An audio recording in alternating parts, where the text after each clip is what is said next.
quick little look at the gun while I'm here, or the system. So we've got the air line coming in, little filter. Pad obviously sits in the hopper. As you pull the trigger, the small flow of air coming through. Venturi effect drags out the amount of the powder. Comes on here, gets electrostatically charged by the cone. Obviously you're activating the electrostatically charged by operating the foot pedal. And at the same time you've got this negative cable attached to the bit you're powder coating, or bit that it's dangling from, obviously, in order to get a good circuit through it. Electrostatically charge the powder, sticks to the object. Pick up the object nice and gently, hopefully just bring it around here, put it into the oven. It'll already be warming up. Bring it up to 180 degrees on the object itself. Once it's got that, you then obviously keep it in there for about 10 minutes with the powder I'm using. Take it out, let it cool down, and hopefully you're good to go.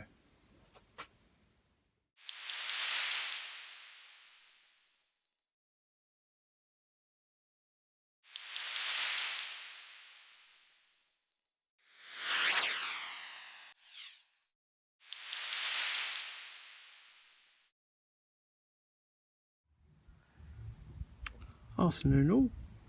I've just had a go at trying to powder cut a piece of aluminium. It's the first time I've had a go with the oven since I reinstalled it, so I can now get a nice healthy 180 plus degrees centigrade in the oven.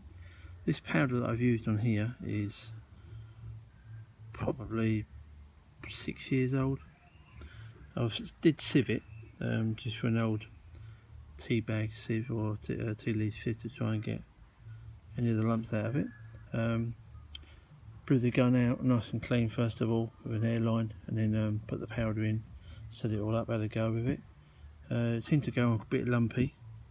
I thought it might flow out better once it's heated up. Put it in the oven, come up quite quickly up to 180.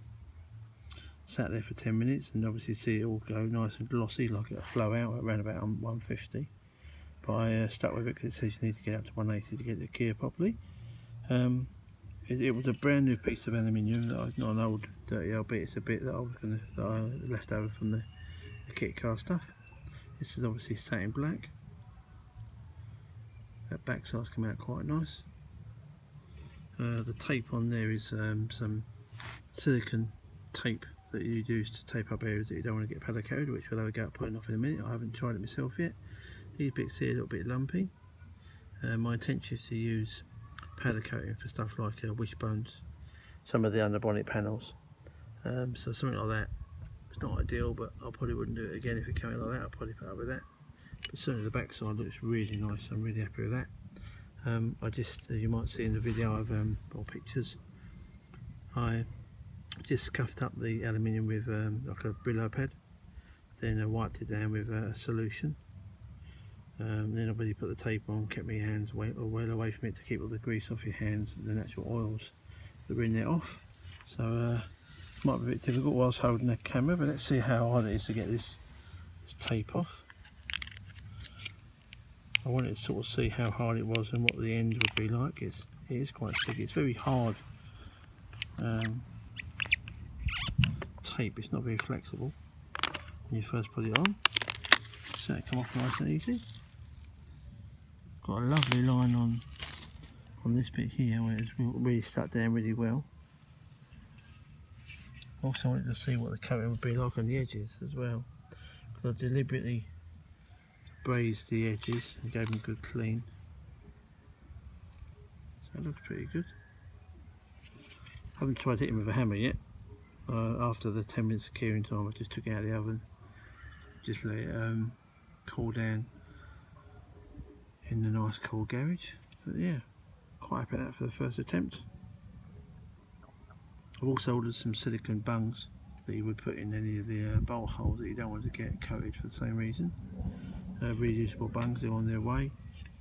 You feel the lip on it.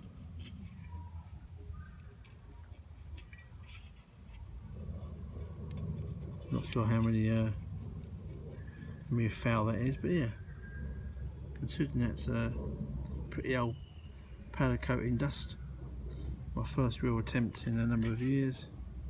I'm particularly happy with the backside.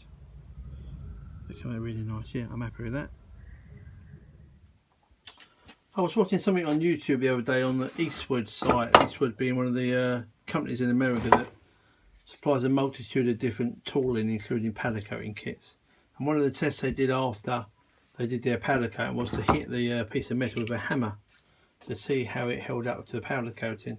Remember, this is powder coating that's 6 or 7 years old, just been put through a sieve. I give it a whack earlier on with a pointed ended hammer, this one. And although it seems to have star glazed the powder coating that close, I'm not sure you see that or not. It hasn't chipped it or made it fall off. And there's actually a mark there where I actually hit it with a hammer. So we'll try it again. Hopefully it won't go wrong. So, going to give it a hit with this hammer and also with the back edge as well.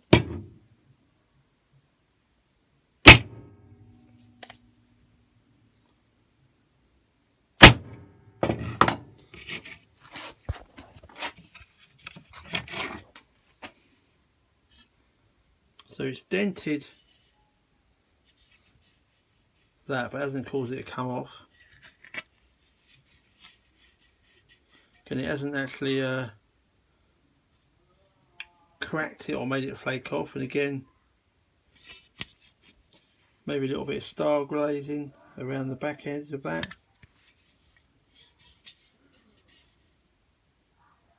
Again, this is aluminium. I'm not sure how it will go with steel. I'll have to give it steel a go as well. But again, I tend to use this for high impact area in my wishbones, headlight bowls, some of my suspension components as well. So if it holds up like that, say even with brand new powder, I'll be pretty happy. So test pass as far as I'm concerned.